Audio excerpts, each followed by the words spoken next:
In recent weeks, there has been a notable increase in police activity focused on monitoring and responding to content posted on social media platforms such as Facebook. As members of the public, we are beginning to see the consequences of these actions, particularly in terms of the legal repercussions faced by individuals for their online behavior. The severity of some of these sentences has raised significant concerns, as the punishments appear, in many instances, to be disproportionately harsh. In today's discussion, we will examine the differences in sentencing between serious crimes, such as the murder of a 14-year-old boy, and the case of a man sentenced for his posts on social media during the recent riots. Before we proceed with this analysis, I would like to encourage you to support our channel by liking this video, subscribing, and joining our rapidly growing community. Your support enables us to continue exploring and discussing important issues that impact us all. To begin with, let me clarify my position on violence. I do not condone it under any circumstances. I firmly believe that those who inflict harm on others should be held accountable and face the full force of the law. The rule of law is fundamental to maintaining order and justice in society. However, I am deeply troubled by the increasing limitations being placed on free speech, which I believe sets a dangerous precedent. The right to free speech is a cornerstone of any democratic society, and its erosion could lead to significant long-term consequences.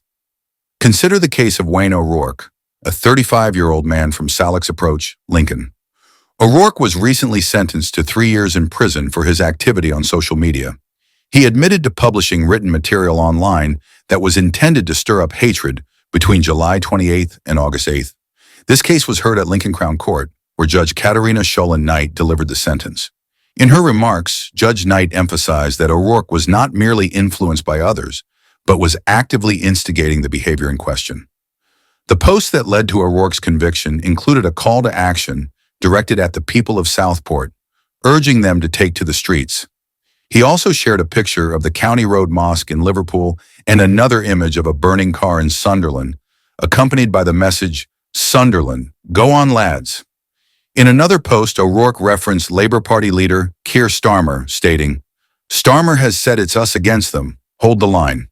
Other posts included statements like, "Numbers are important, and give them hell, lads." O'Rourke's profile was characterized by a bulldog wearing a Union Jack jacket, a symbol often associated with British nationalism. Now, whether or not you believe O'Rourke deserved a 3-year prison sentence for these posts is a matter of personal opinion. However, this case raises important questions about the balance between maintaining public order and protecting individual rights. The sentence handed down to O'Rourke seems particularly harsh when compared to the penalties imposed for far more serious crimes. This brings us to the case of Lawson Natty, a man convicted of a brutal and senseless crime, the murder of a 14-year-old boy. Natty was involved in a machete attack that resulted in the young boy's death. Despite the severity of his crime, Natty is set to be released from prison early due to issues of overcrowding in British prisons. The victim's mother, Diane Barrett, expressed her devastation upon learning that Natty would soon be free to walk the streets again. The attack occurred in the Elswick area of Newcastle, where the victim, identified as Gordon, suffered a single stab wound to his upper right arm. Tragically, Gordon succumbed to his injuries and died in hospital 6 days later. Natty, who hails from Newcastle, was sentenced to just 2 years and 8 months for his involvement in this heinous crime. His accomplice, Nito, who is from Manchester, received a longer sentence of 9 years and 2 months. Despite the initial disparity in sentencing, the fact that Natty is now eligible for early release due to overcrowding in prisons is deeply troubling. Gordon's mother recently received a letter from HM Prison and Probation Service informing her of Natty's impending release. The letter explained that due to significant challenges within the prison population, the Lord Chancellor had announced plans to amend the law, allowing certain prisoners serving determined sentences to be released on license after serving only 40% of their sentence, rather than the current 50%.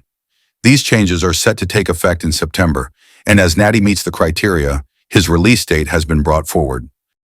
The letter further explained that once released, Natty would be supervised by the probation service and subject to strict license conditions.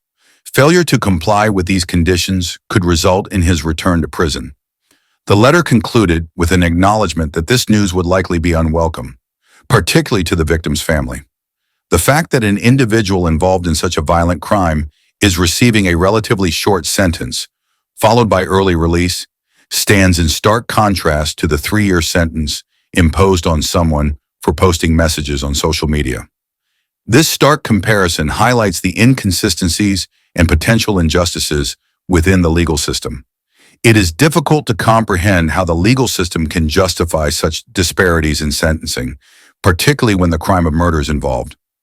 As we reflect on these cases, it is important to consider the broader implications of these legal decisions. The early release of individuals convicted of serious crimes due to prison overcrowding raises significant concerns about public safety and the administration of justice. Meanwhile, the harsh sentencing of individuals for their online activity poses a threat to free speech and may set a concerning precedent for how we address dissenting voices in the digital age. In other developments, there has been much discussion surrounding the potential involvement of Meghan Markle and Prince Harry in the upcoming U.S. presidential election. They have been advised by Republican strategist Adam Goodman to avoid making public statements about the race between Donald Trump and Kamala Harris. Goodman suggests that their involvement could harm their public image, particularly given the polarized nature of U.S. politics. Prince Harry recently made a statement urging the public to discern truth from falsehood, which some interpreted as a veiled criticism of Trump ally Elon Musk. Harry emphasized the need for those in positions of influence to act responsibly, particularly in the spread of information. However, Goodman advises caution, noting that the couple's influence on the election is likely limited. Goodman compared the influence of celebrities like Taylor Swift, who may sway younger voters, with that of the Sussexes. While celebrities can have an impact on public opinion, Goodman argues that the influence of figures like Harry and Meghan in the political arena remains minimal. Furthermore, despite Meghan's well-known political views, experts suggest that her involvement in the Democratic National Convention would be unlikely and could even be detrimental to the party. Andrew Cockburn, Washington, D.C. editor of Harper's, expressed skepticism about Meghan's potential influence on voters, describing her current impact as negligible. He doubts that Meghan would be invited to participate in the convention, noting that her presence could be seen as a liability rather than an asset. As Prince Harry and Meghan continue their quasi-royal tour of Colombia, it remains to be seen whether they will choose to engage further in U.S. political matters. Their involvement in such contentious issues could have significant implications for their public image and future endeavors. In conclusion, the cases discussed today underscore the complexities and challenges facing the legal system and society at large.